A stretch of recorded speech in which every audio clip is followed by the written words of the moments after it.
Hey students, I am Rajit sir. बच्चों, आज मैं आपको बहुत इंपॉर्टेंट टॉपिक देने जा रहा हूँ। मैं आपको आज ट्रांसलेशन सिखाऊंगा और ट्रांसलेशन में जो आप सीखेंगे उसको सीखने के बाद आपको लगेगा कि हाँ, मैंने ट्रांसलेशन कुछ सीखा है। क्लियर? जो आप ट्रांसलेशन सीखे और जो मैं सिखाने जा रहा हूँ उन दोनों में कुछ तो डिफरेंस पाएंगे आप। क्लियर?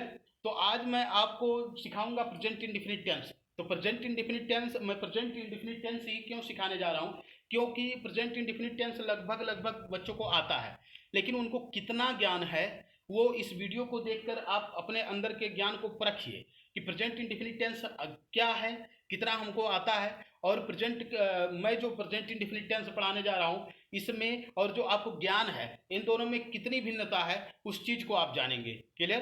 तो भिन्नता तो अलग चीज है, लेकिन क्या आपको सीखना चाहिए वो चीज इस वीडियो में दिखाया जाएगा। प्रेजेंट इंडेफिनिट टेंस कितना होता है ये चीज आपको इस वीडियो में सिखाया जाएगा। क्लियर? तो प्रेजेंट इंडेफिनिट टेंस के बारे में, जो प्रेजेंट इंडेफिनिट टेंस की पहचान है, इसके पहले वाले वीडियो में आपको बताया गया है कि प्रेजेंट इंडेफिनिट टेंस क्या होता है, प्रेजेंट कंटीन्यूअस टेंस क्या होता है, प्रेजेंट परफेक्ट क्या होता है, प्रेजेंट परफेक्ट कंटीन्यूअस क्या होता है, मतलब सबकी पहचान को बताया गया है। तो इस पर आज मैं प्रेजेंट इंडेफिनिट पर स्ट्रक्चर से, प्रेजेंट इंडेफिनिट टेंस में अफर्मेटिव सेंटेंस में कितने स्ट्रक्चर बनेंगे, नेगेटिव में, इंट्रोगेटिव में कितने स्ट्रक्चर बनेंगे इन सभी चीज़ों को बताया जाएगा।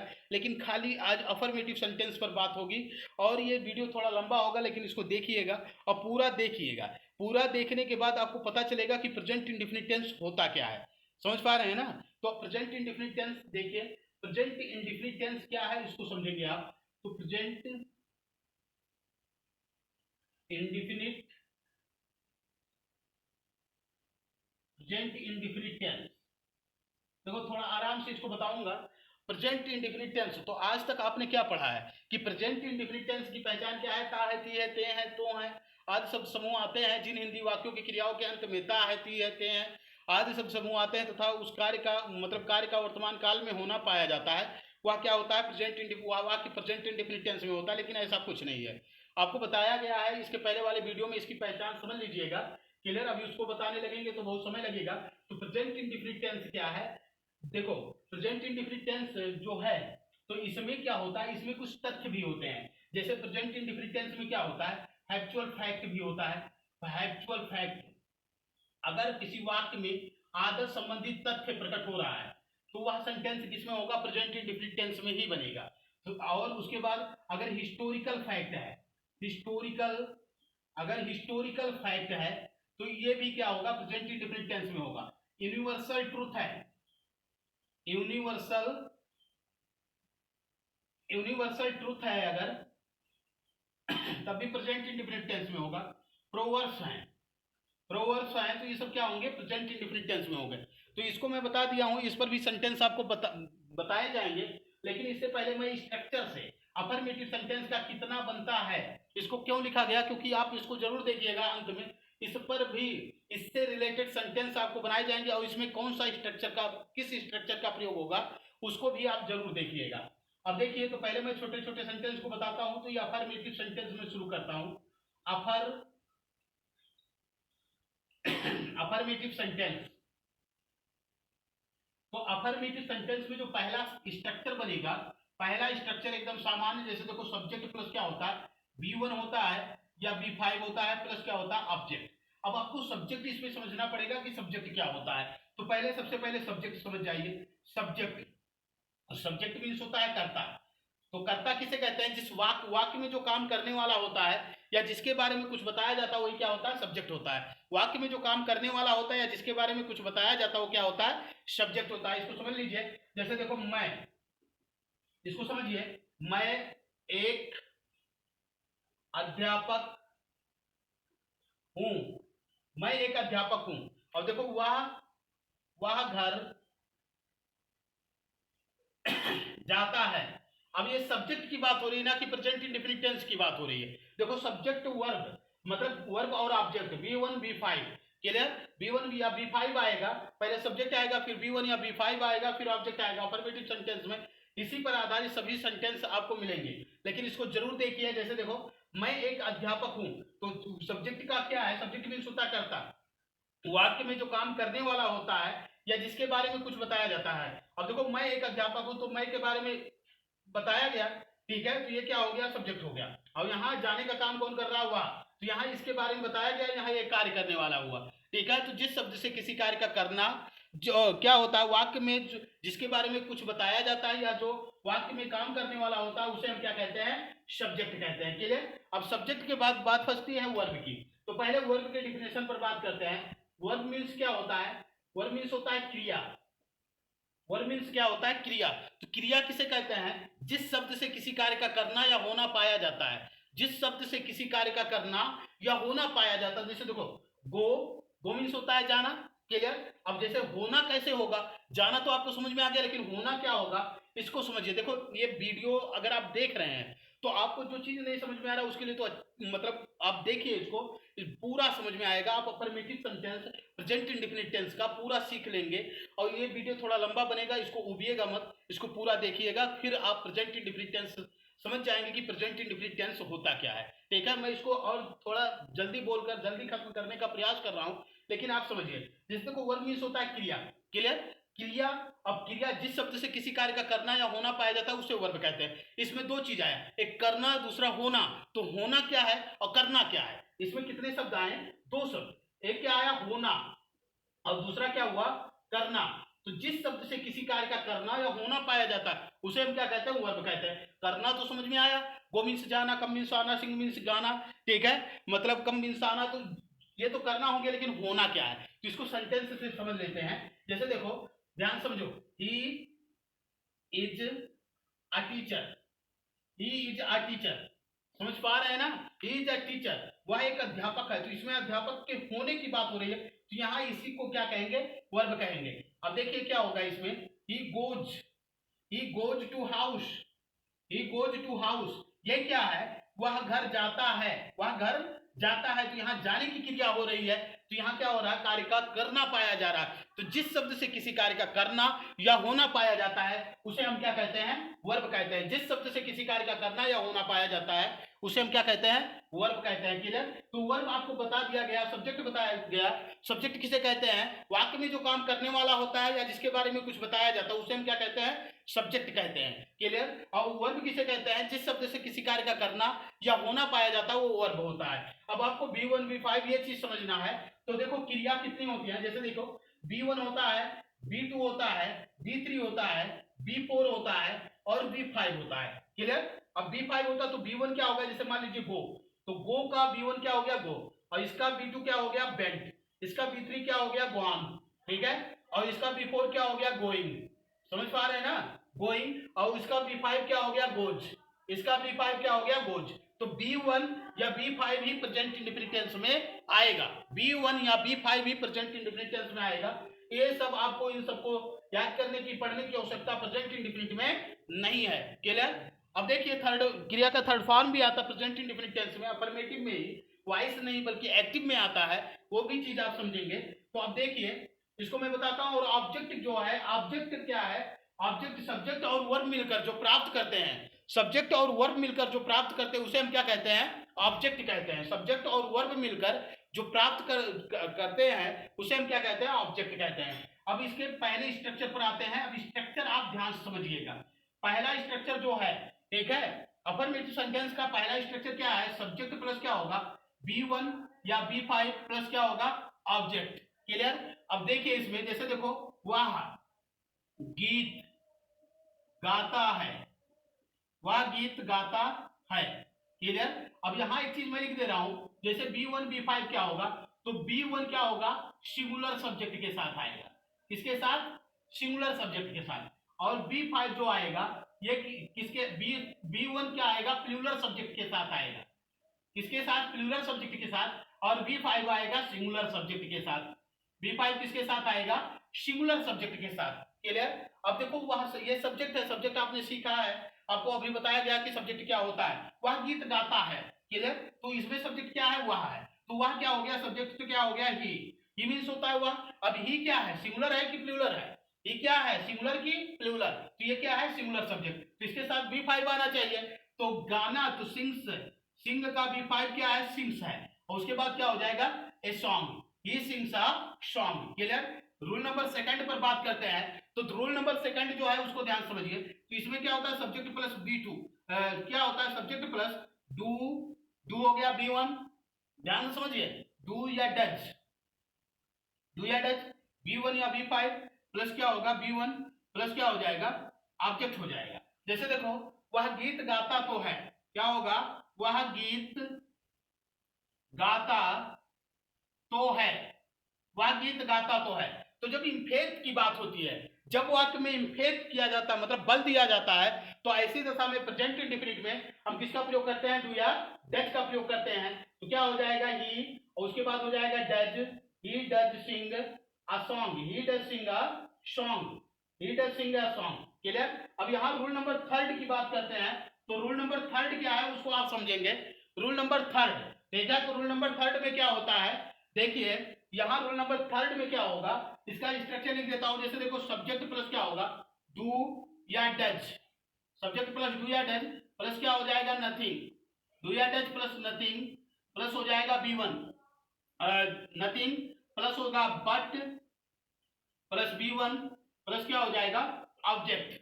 अब देखो इसी में अगर सेंटेंस आ जाए, वह गीत गाता ही है, क्या आ जाए, वह गीत गाता ही है, वह गीत गाता ही है। अब इस चीज को आपको समझना है, वह गीत गाता ही है, ये क्या है, वह गीत गाता ही है, इसका कैसे बनाएंगे। तो स्ट्रक्चर आपको दिया गया है। अब देखो इसको, इस सेंटेंस को देख रहे हो तो आपका क्या हो रहा है, माइंड जो है ये ब्लॉक होता हुआ नजर आ रहा है, बंद होता हुआ नजर आ रहा है। तो इसमें आप क्या करेंगे, जैसे देखो वह गीत गाता ही है, तो जब रास्ता बंद हो जाता तो आपको दूसरा रास्ता देखना है। तो दूसरे रास्ते से आप गए तो इसके बारे में सोचे तो क्या मिला, कि वह कुछ नहीं करता, खाली क्या करता है, गीत गाता है। ठीक है, वह गीत गाता ही है। क्लियर। अब देखो क्या हो जाएगा, ही डज नथिंग। अब ओनली का प्रयोग भी होता है, लेकिन ओनली का प्रयोग दूसरे सेंस में होता है, वो चीज आपको बताया जाएगा। ये इंग्लिश ग्रामर है, इसको आप सीखने का प्रयास कीजिए।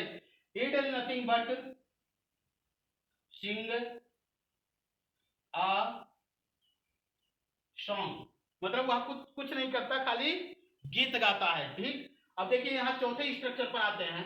जो चौथा स्ट्रक्चर है उसको ध्यान से समझिए। तो चौथा क्या होता है, मैं स्ट्रक्चर ज्यादा समय नहीं ले रहा हूं, आपको आंकने का प्रयास भी नहीं कर रहा हूं, मैं डायरेक्ट आपको सिखा रहा हूं, क्योंकि इसमें बहुत सारे रूल्स हैं, उसको आपको सीखना है। लगभग 35-40 रूल अफर्मेटिव सेंटेंस में, प्रेजेंट इंडेफिनिट टेंस में है। क्लियर। तो उन सभी चीजों को आपको सीखना है। तो इसमें क्या करेंगे, सब्जेक्ट प्लस, अब उन सबका टेस्ट लूं, आपसे पूछूं कि इसका क्या होगा, तो ऐसा तो कुछ होने वाला नहीं है। अब देखो वहां से आप जवाब देंगे तो कमेंट में देंगे। क्लियर। तो कमेंट बाद में देखा जाएगा, तो इसीलिए समय ना बर्बाद करते हुए मैं डायरेक्टली आपको सब सिखाने का प्रयास कर रहा हूँ। ठीक। और अब अगर ये वीडियो अच्छा लगेगा तो अपने मित्रों के पास जरूर शेयर कीजिएगा, और चैनल को बिना सब्सक्राइब किए आप वीडियो बंद मत कीजिएगा। क्लियर। तो क्या हो जाएगा, सब्जेक्ट प्लस क्या होगा, नो या knows plus how plus to plus B1 plus क्या होगा, ऑब्जेक्ट। नो या knows how to B1 plus object. Clear. तो यहां जैसे देखो उसे, ध्यान से समझिए, इसको आप समझने का प्रयास कीजिए। जैसे देखो उसे, बहुत अच्छा चीज पढ़ा रहे हैं आप, प्रेजेंट इंडेफिनिट टेंस। इस वीडियो को देखने के बाद आपको पता चल जाएगा कि हमको पढ़ना क्या है, हमको क्या पढ़ना चाहिए था, अभी तक आपने क्या पढ़ा है। ठीक। अब देखिए उसे गीत गाना आता है, उसे गीत गाना आता है। तो इसमें क्या लिखेंगे, सबसे पहले लिखेंगे ही। अब देखो उसे गीत गाना आता है, थोड़ा समझा देता हूं आपको। जैसे उसे गीत गाना आता है तो आप क्या करें, सब्जेक्ट प्लस B1 या B5, इस स्ट्रक्चर पर अगर लाएंगे इसको, इस स्ट्रक्चर पर, तो क्या लिखेंगे, he comes to sing a song हो जाएगा ना। He comes to sing a song, ये सेंटेंस सही रहेगा क्या, गलत होगा ना। तो कम से नहीं होगा तो रास्ता सोचिए, बदलिए। तो क्या होगा, उसे गीत गाना आता है, मतलब वह जानता है कि कैसे गीत गाया जाता है, वह जानता है कि कैसे गीत गाया जाता है। यही चीज आपको समझना है। तो इसमें क्या हो जाएगा, ही, उसके बाद क्या हो जाएगा, knows, he knows how to, he knows how to sing a song, he knows how to sing a song. इसको देखिए अभी आप, अभी बाद में स्क्रीनशॉट ले लीजिएगा, लिखने का प्रयास मत कीजिए। इसको स्क्रीनशॉट लिख लेकर आप बाद में इसको लिखिएगा, कॉपी बना लीजिएगा प्रेजेंट इंडेफिनिट टेंस का। अब देखिए क्या होगा, सब्जेक्ट प्लस डू या डज, सब्जेक्ट प्लस डू या डज प्लस क्या हो जाएगा know, plus how, plus to, plus B1 plus क्या हो जाएगा ऑब्जेक्ट। अब अगर कोई आपसे कहे कि उसे गीत गाना नहीं आता है, उसे गीत गा या आपको गीत गाना आता है, अगर कोई आपसे कहे कि उसे गीत गाना नहीं आता है, नहीं आता, अगर आपको आता है तो आपके मन में क्रोध आएगा कि नहीं आएगा? क्रोध आएगा। तो आप गुस्से से कह सकते हैं मुझे गीत गाना आता तो है, मुझे गीत गाना आता तो है, तो उसमें फोर्स लगाएं कि नहीं, बल लगाएं कि नहीं? तो इसमें सेंटेंस देखिए, मुझे गीत गाना आता तो है, मुझे गीत गाना आता तो है। अब देखो मैं इसको आपको समझाने का प्रयास कर रहा हूं, प्रेजेंट इंडेफिनिट टेंस कंप्लीट पढ़ाने का प्रयास कर रहा हूं, तो इसको आप देखिए और पढ़ने का प्रयास भी कीजिए, और प्रयास मत कीजिए, इसको सीख जाइए पूरा। देखिए आई और उसके बाद इम्फेक्ट की बात हुई तो क्या हो जाएगा डू, ठीक है, know, I do know how to sing, I do know how to sing a song, I do know how to sing a song. अब बात करते हैं छठवें स्ट्रक्चर की। आपको बेवकूफ नहीं बनाया जा रहा है, आपको सिखाया जा रहा है कि कैसे प्रेजेंट इंडेफिनिट टेंस होता है, ठीक है। अब देखो यहां हो जाएगा सब्जेक्ट प्लस डू या डज प्लस हो जाएगा नथिंग, प्लस हो जाएगा बट, प्लस हो जाएगा know, plus how to plus B1 plus हो जाएगा ऑब्जेक्ट, क्लियर। सब्जेक्ट डू या does plus know plus how to plus B1 plus क्या होगा ऑब्जेक्ट होगा, ठीक है। टू देखिए नहीं आ रहा है तो इसको मैं यहां लिख दे रहा हूं, टू प्लस क्या हो जाएगा B1 प्लस क्या हो जाएगा ऑब्जेक्ट, क्लियर। तो इसको आप देखिए, अब जैसे देखो मुझे गीत गाना आता ही है, ठीक है, या उसे गीत ही गाना आता है,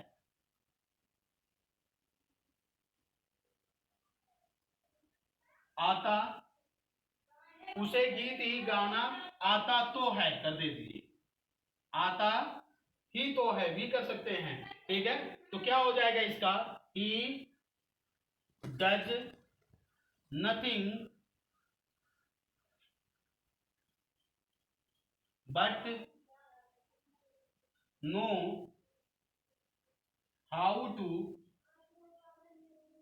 सिंग a song, how to sing a song, how to sing a song, clear. How to क्या होगा, ये सॉन्ग है जी, ध्यान से इसको समझिए, how to sing a song, clear. तो इसका स्क्रीनशॉट ले लीजिए आप। इसके बाद अभी अब मैं सातवें स्ट्रक्चर पर आ रहा हूं, तो इसका स्क्रीनशॉट लीजिए जल्दी से आप। स्क्रीनशॉट ले लिए, अब देखिए, तो स्क्रीनशॉट ले लिए, अब देखिए इसको सातवें स्ट्रक्चर पर आते हैं, अफर्मेटिव सेंटेंस आपको पढ़ाया जा रहा है, क्लियर। सातवां स्ट्रक्चर देखिए, सातवां भी बहुत ही अच्छा है, उसको समझने का प्रयास कीजिए। जैसे देखो सातवां, मैं इसको कंप्लीट पढ़ाने का प्रयास कर रहा हूं और आप भी पढ़ने का इसको प्रयास कीजिए। जैसे कि सब्जेक्ट प्लस क्या होगा कीप या कीप्स, सब्जेक्ट प्लस कीप या कीप्स प्लस होगा ऑन, प्लस होगा B1 प्लस ING प्लस क्या होगा ऑब्जेक्ट होगा। अब ये B1 प्लस ING आप देखकर चौंके मत, इसको भी बताया जाएगा कि B1 प्लस ING इसमें आया क्यों है, क्लियर। B1 प्लस ING इसमें आया क्यों है, पहले सेंटेंस को देख लीजिए। जैसे देखो एक ही सेंटेंस पर आपको प्रेजेंट इंडेफिनिट टेंस में कितने प्रकार का सेंटेंस मैं बनाता हूं, आप उसको देखिए, क्लियर। अब जैसे देखिए वह गीत गाता रहता है, वह गीत गाता रहता है, तो क्या हो जाएगा इसका ध्यान समझो, वह गीत गाता रहता है, ता है से अंत हुआ कि नहीं हुआ, जो ता है ती है ते हैं आप पढ़े हो, तो इसमें ता है से अंत हुआ, तो इसमें क्या करेंगे आप, इसको ध्यान से समझिए, इसको समझने का भी प्रयास कीजिए। जैसे देखो क्या होगा ही उसके बाद लिखेंगे कीप्स, उसके बाद ऑन, फिर लिखेंगे singing, he keeps on singing a song, he keeps on singing a song, वह गीत गाता रहता है। अब इसका सातवां आठवां जो बनाए तो आठवां, वह गीत गाता रहता तो है, तो he does keep on singing a song, वह गीत गाता रहता ही है, ही does nothing but keeps on singing A song, he does nothing but keep on singing a song, तो तीनों बन जाएगा। तो ये तो आप बना सकते हैं, लेकिन मैं यहाँ इसको बनाऊंगा जिससे जो बच्चे बहुत ही कमजोर होते हैं, जो समझ नहीं पाते जल्दी, तो सबका स्ट्रक्चर तैयार कर दूंगा, वो कॉपी में नोट कर लेंगे, भूलेंगे तो इस वीडियो को भी देखेंगे और वहां भी देखेंगे, तो उसको उनको कोई दिक्कत नहीं होगी, क्योंकि मैं इस वीडियो के माध्यम से आपको ये सिखाना चाह रहा हूँ कि आप प्रेजेंट इंडिफिनिटेंस क्या होता है, और आप यहाँ ये देखने के बाद फिर आपको जीवन में कहीं भी पढ़ने की आवश्यकता ना पड़े कि प्रेजेंट इंडिफिनिटेंस है क्या। प्रेजेंट इंडिफिनिटेंस का कंप्लीट नॉलेज आपको मैं देने वाला हूँ। क्लियर? अब यहाँ क्या हो जाएगा, ये आठवां देखिए, तो आठवां जो बनेगा उसको ध्यान समझो। आठवां सब्जेक्ट प्लस क्या हो जाएगा, डू या डज, प्लस क्या हो जाएगा, कीप, ठीक है, फिर हो जाएगा on, B1 plus ING plus क्या हो जाएगा, ऑब्जेक्ट। एक चीज मैंने नहीं बताया कि ये ऑन के बाद B1 प्लस ING क्यों आया है। ये B1 प्लस ING, ये जो सिंगिंग है, सिंग है ना, तो सिंगिंग, सिंग से क्या हुआ, इसमें प्लस ING जुड़कर क्या हो गया है, सिंगिंग हुआ है। क्या हुआ है, इसमें सिंगिंग हुआ है कि नहीं हुआ है, तो सिंगिंग जो हुआ, तो यहाँ क्या हुआ, ये जो कीप के बाद ऑन आया कि नहीं, प्रीपोजिशन। अब प्रीपोजिशन के बाद आता क्या है, प्रीपोजिशन के बाद क्या आता है, नाउन आता है या प्रोनाउन आता, तो नाउन आया यहाँ, ये क्या है, नाउन के रूप में कार्य। अब कैसे नाउन के रूप में कार्य कर रहा है, तो आपको इसको तो वर्ब में पढ़ना पड़ेगा। वर्ब क्या होता है, वर्ब दो प्रकार के होते हैं, एक फाइनाइट वर्ब होता है, दूसरा नॉन फाइनाइट होता है। तो फाइनाइट वर्ब, जो वर्ब सब्जेक्ट और टेंस के अनुसार बदलता है उसे फाइनाइट वर्ब कहते हैं। जो वर्ब सब्जेक्ट और टेंस के अनुसार नहीं बदलता उसे हम नॉन फाइनाइट वर्ब कहते हैं। फाइनाइट वर्ब चार प्रकार के होते हैं, ट्रांजिटिव, इंट्रांजिटिव, लिंकिंग और एक्सलरी। और नॉन फाइनाइट तीन होते हैं, participle, gerund, infinitive. Participle adjective की तरह कार्य करता है, जीरंड इन्फिनिटिव नाउन की तरह कार्य करते हैं। तो ये जीरंड है, B1 प्लस ING जीरंड है, B1 प्लस ING लगाने से जीरंड बनता है। जब वर्ब का चैप्टर आप पढ़ेंगे तो उसमें आप कंप्लीट जानकारी लेंगे कि वर्ब से नाउन कैसे बनता है या जीरंड नाउन कैसे होता है। लेकिन एक चीज याद रखिए, प्रीपोजिशन के बाद या तो नाउन आएगा या तो फिर प्रोनाउन आएगा, दूसरा कोई चीज नहीं आएगा। क्लियर? इसको दिमाग में आप बैठा लीजिए। अब देखिए, जैसे देखो, ही डज, ही डू या डज प्लस कीप, ये कीन नहीं होगा बल्कि क्या होगा, कीप होगा। क्या होगा, कीप। और फिर on plus B1 plus ING plus क्या होगा, ऑब्जेक्ट होगा। क्लियर? अब देखो, जैसे वह या उसे, ध्यान से समझिए, उसे गीत, वह गीत गाता रहता तो है, वह रहेगा ना, ध्यान से समझिए इसको, वह, ध्यान दीजिए इसमें, वह गीत गाता रहता तो है, वह गीत गाता रहता तो है। क्लियर? वह गीत गाता रहता तो है। तो ये देखो, आप इस वीडियो को ही पूरा देखेंगे तो आपको प्रेजेंट इंडिफिनिटेंस आ जाएगा। इसमें आप भूलेंगे नहीं, आपको पूरा अच्छे तरीके से आ जाएगा। तो उसको देखते रहिए। तो क्या होगा, ही, उसके बाद क्या होगा, डज, उसके बाद कीप, फिर होगा ऑन, उसके बाद लिखेंगे singing, singing a song, he does keep on singing a song। Clear? अब बात करते हैं नौवें स्ट्रक्चर पर। तो इसमें क्या हो जाएगा, सब्जेक्ट प्लस डू या does plus nothing, nothing plus but plus keep plus on plus B1 ING plus object. Clear? अब क्या होगा, वह गीत गाता रहता ही है, वह गीत गाता रहता ही है। तो क्या हो जाएगा, ही does nothing, he does nothing but keep on singing a song, singing a song, he does nothing but keep on singing a song. Clear? तो इस वीडियो को देखकर निकलिएगा मत, चैनल को सब्सक्राइब कर लीजिएगा। क्लियर? अब देखिए क्या होगा, दसवां देखिए, इसमें दसवां जो रूल बनेगा, तो दसवां क्या होगा, इसको ध्यान से समझिए। तो इसमें क्या होता है, सब्जेक्ट प्लस कीप या कीप ऑन। अब जैसे देखो, लुक्स लाइक आप लोग, तो सब्जेक्ट प्लस लुक या लुक्स प्लस क्या होगा, लाइक।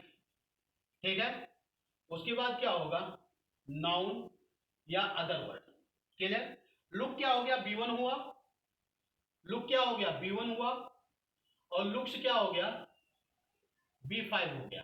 ठीक, इसलिए प्रेजेंट इंडेफिनिट टेंस में इसको उठाकर रख दिया गया। समझ पा रहे हैं ना? अब जैसे देखो ये लुक्स लाइक, जैसे देखो यह किताब, यह किताब उस किताब जैसी, उस किताब जैसी दिखती है या है। ठीक है, दिखती या जैसी है, ऐसा भी कह सकते हैं। तो क्या होगा, this book, this book looks like, looks like that book, that book. Clear? ये मैं आपको पढ़ा रहा हूं, आपको सिखा रहा हूं, सिखाने का प्रयास कर रहा हूं, तो सीखेंगे तो समय लगेगा। क्लियर? तो इस वीडियो को ध्यान से देखते रहिए। तो इसको स्किप नहीं करना है, पूरा वीडियो देखना है। वीडियो अच्छा लगेगा तो आपको चैनल को सब्सक्राइब करना और अपने मित्रों के पास भी शेयर करना है। अपने मित्र के पास अगर शेयर कर दे रहे हैं आप तो वो भी सीख जाएंगे। बहुत से गाँव में हैं जिनको अच्छे अध्यापक नहीं मिल रहे हैं, या फिर जिनको कमी है कुछ चीज़ों की, वो अच्छे से सीख नहीं पा रहे हैं, उनको प्रेजेंट इंडेफिनिट टेंस का ज्ञान नहीं है, या उन्हें अंग्रेजी का अच्छा ज्ञान नहीं है, तो उनके पास इस वीडियो को शेयर कीजिए, वो भी अच्छा ज्ञान प्राप्त करें। क्लियर? तो आप इसको देखिए, जैसे क्या होगा, सब्जेक्ट प्लस क्या होगा, डू या डज, प्लस क्या होगा, लुक या लुक्स, लुक, लुक रहेगा केवल, look plus like plus noun या अदर वर्ड। क्लियर? अब क्या होगा, यह किताब उस किताब जैसी दिखती तो है, या तो है कह दीजिए, यह किताब, यह किताब उस किताब जैसी, यह किताब उस किताब जैसी तो है, यह किताब उस किताब जैसी तो है। तो क्या करेंगे, दिस बुक, या जैसी तो है या जैसी दिखती तो है, क्या करेंगे, दिखती तो, या किताब उस किताब जैसी दिखती तो है। क्लियर? तो क्या हो जाएगा, this book does looks like that book. Clear? तो इसका स्क्रीनशॉट ले लीजिए। अब इसके बाद अभी मैं ग्रामर स्ट्रक्चर पर आता हूं, तो ग्रामर स्ट्रक्चर भी सीखेंगे आप। तो इस वीडियो को आप जरूर अपने मित्रों के पास शेयर कीजिए। अगर वीडियो अच्छा लग रहा है तो चैनल को सब्सक्राइब भी कीजिए।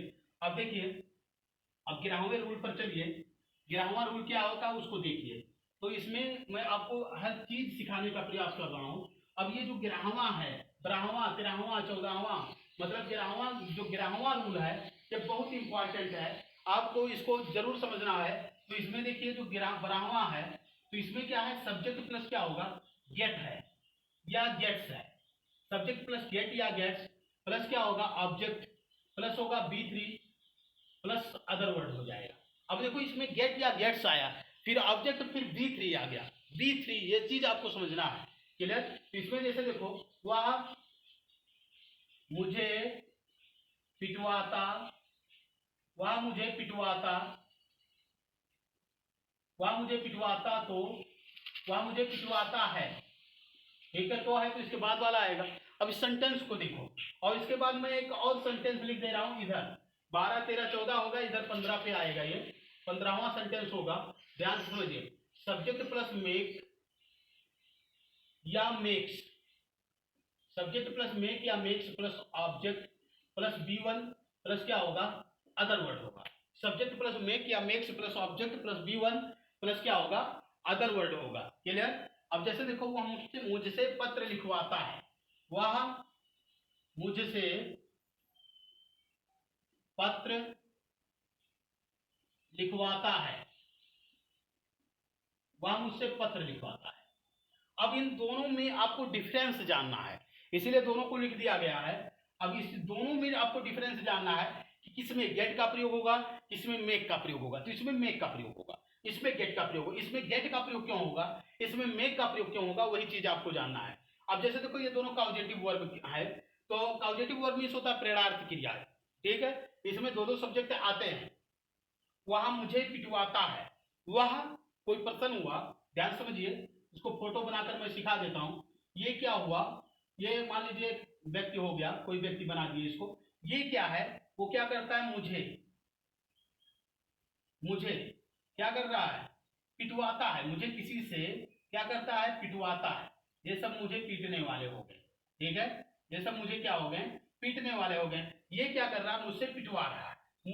ये क्या कर रहा है, मुझे पिटवा रहा है, किससे, इनसे। तो इन तीनों का नाम कहीं है क्या वाक्य में, नहीं है ना।